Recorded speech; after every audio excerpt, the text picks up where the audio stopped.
Ah.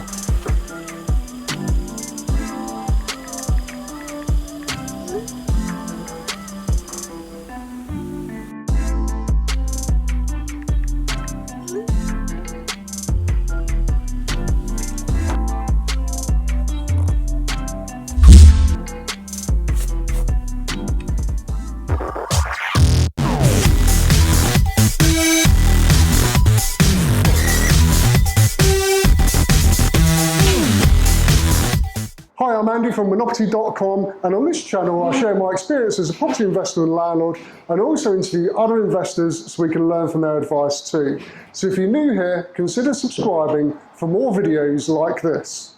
Ash, great to see you again. How are you doing? I'm very well. Great to see you again. Excellent. Now, I know this is not the first project you've done since we last saw you. You've done quite a few, but you're really keen to share with us this project.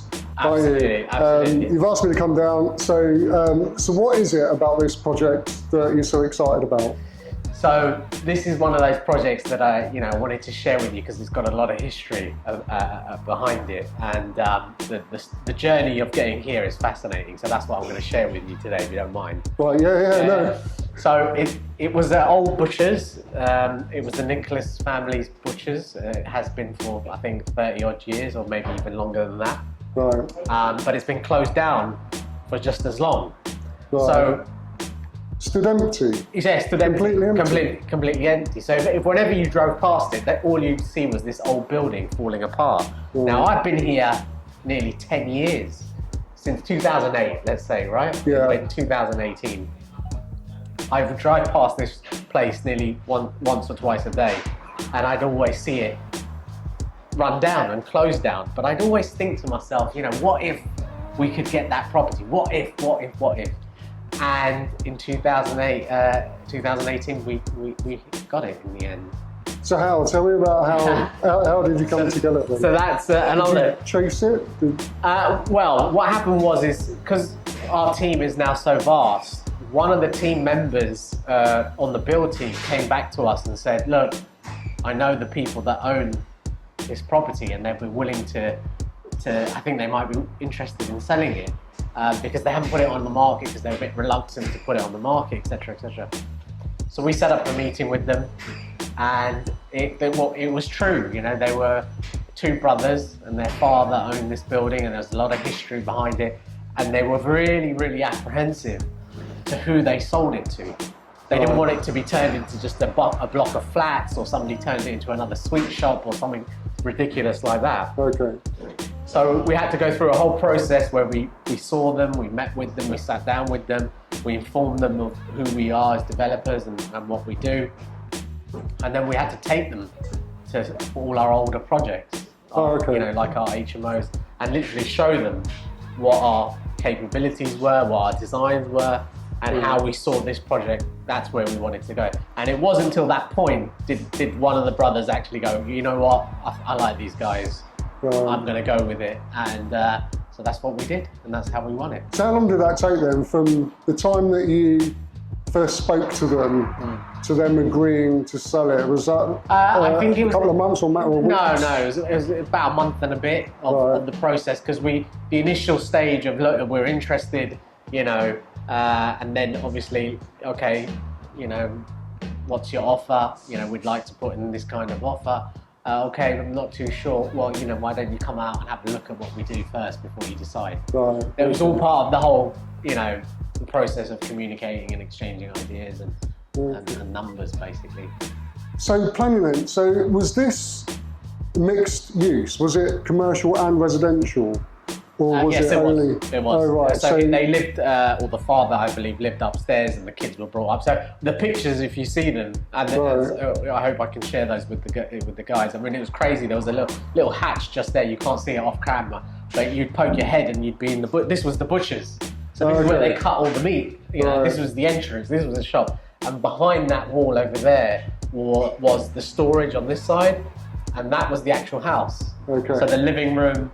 Upstairs with the bedrooms, there was a kitchen at the back, and so we hit the planning application that we put in. We had to have change of use in that planning application.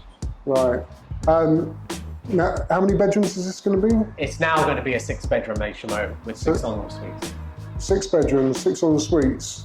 So am I right in thinking that the application for planning went straight from split use commercial residential to HMO use, or did you have to go through the residential planning first and then apply for the HMO? So initially, it's a good question, and that's what another part of this whole journey. That's what, why I wanted to share it was we put an actual planning application in the first place, and I believe we were trying to go for 7 beds. We wanted to put 1 into the loft, and we also wanted to convert the back garage into 2 flats, 2 self-contained flats. Yeah, because I've walked around and it's a big boundary, isn't it? You've got quite a lot of concrete behind the back of this property and where the garage is situated. Absolutely. So it would have been a beautiful project had we got that. But unfortunately, the planners, the council and the local parish, etc., they kicked up and they didn't like those plans. And fair enough, we've always been, and this is a great message, is you've got to work with your local authority. If they say no, fine. If the reasons are logical and they make sense, fine, we change the plans. And I can relate to what they said because, this area, the whole of the area, is known to have massive garages like that. Right. And when the viewers see it, you'll see how big that plot is, and they get bigger as you go up around the place. And if you start the precedent of turning those garages into flats, then everybody's going to be on the bandwagon. So it made sense to me. Yeah. It was unfortunate, but it made sense to me. Right. So we changed the plans. And we changed the plans, and we kept changing the plans until they were happy with what we had, and that included change of use, making it 6-bed HMO, making sure there was adequate parking, and everyone was happy, nearly. No, that's brilliant, and it is. I mean, with the experience that you've got. It probably doesn't take you as long to do these things as it would for me that's not done that before. And with the extensions, because 2 of the ensuite bedrooms on the ground floor are extensions, aren't they? Yeah, they are. And that's permitted development. No, that came in the planning. If we had just done that, then yes, that could have been part permitted, but it was all under the planning application that we had. Okay. How did you find the support with the local planning? Was it as good as they've been in the past, or were there any problems? Or?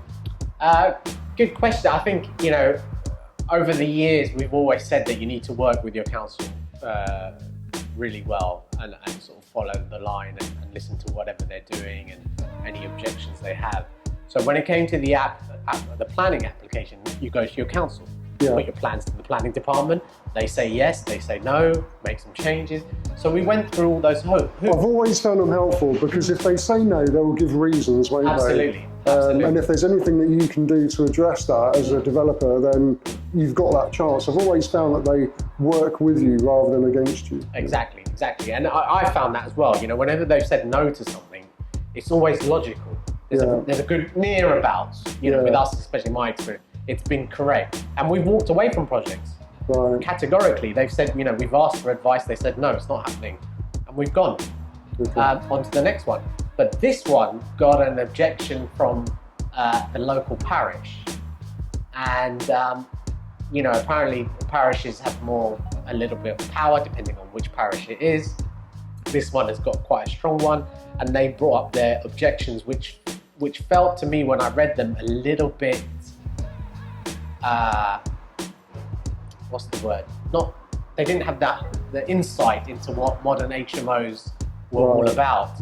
They still had that stigma about parking and what will happen if late night parties and etc. And I'm like, have you really looked into what's happening in the HMO market? Have you looked into us and our history? It didn't seem that they had done that. They just thrown their objections out because they've seen 1 or 2 old landlords or old HMOs causing concern in the town. But we didn't get involved in none of that. The issue that they had was they wanted our planning application to go to a planning committee. Right. And between the parish and the council and the planning department, there was a disconnect or some confusion. Okay. And that story was published in the press, but we had made all the amendments. Right. So according to the council and the planning department, they had their objections. Yeah.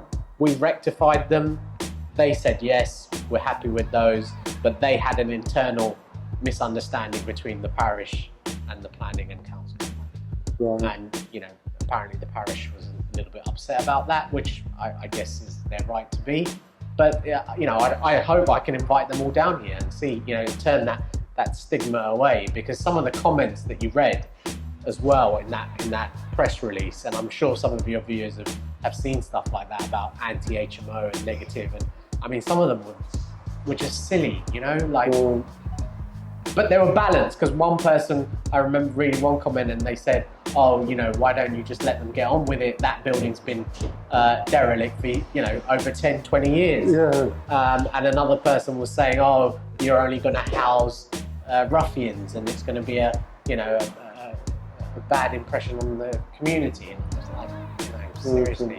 So it would be really good to get them back, wouldn't it? Just so that they can see what it's like, and maybe that it'll open their eyes a bit. Absolutely. And then they won't necessarily tar other developers and properties with the same brush when someone else. Yeah. So yeah. Because it's a minority now. Yeah. The majority are doing everything by the book. Yeah. In the old days we were the minority, but that's changed now. You can see it right now. That's good. Yeah. And they're always a couple of steps behind, because they take the one or two bad eggs and blow them out of proportion, but you never hear about the good eggs. No. That are doing well and contributing to the community, to society, to the council. Yeah. You don't hear about them. Hopefully we'll change that. Well, we're taking a step in the right direction. We are. We're doing our little bit to get it out there, aren't we? Absolutely. So that's brilliant. And it's all hands on deck, because I must have seen a dozen tradesmen in the hour that I've been here. Yeah. And it seems to be going quite quick. One thing I was surprised was it doesn't appear that all the plastering and the first fix has been complete, but there's somebody painting one of the bedrooms. I thought the whole property would be, plastered, first fix done before painters came in. So, projects in an ideal world without any time frames on them or restrictions or time, tables on them, go in that flow. And I think we talked about that in the last video we did. Yes, we finish, then we dress. Yes, it's plastered, then the painter comes in. But right now we're working against the clock. We have to finish this project to a timeline for our investor. So that's why he's on site, everyone's on site, and we're working hand in hand and together to get the project done as quickly as possible. And that's a very key ingredient, right? Because you can have people like that who won't work together. Yeah, I can imagine. They'll refuse. So it's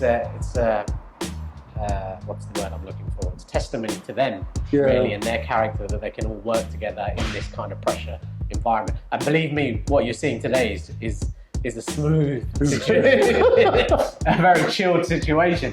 We've had projects where we've been really challenged, and all of these guys, their characters come into play. At that, because they're quite calm. Yes, there's frustration, but that's what happens when you work to timelines. That's impressive. Or deadlines, I should say, really. Yeah. Is the property being marketed yet to tenants, or is it too soon? It's too soon. We haven't marketed it yet, but we've got some great marketing ideas for it. One is to definitely call back the local press to this site for various reasons.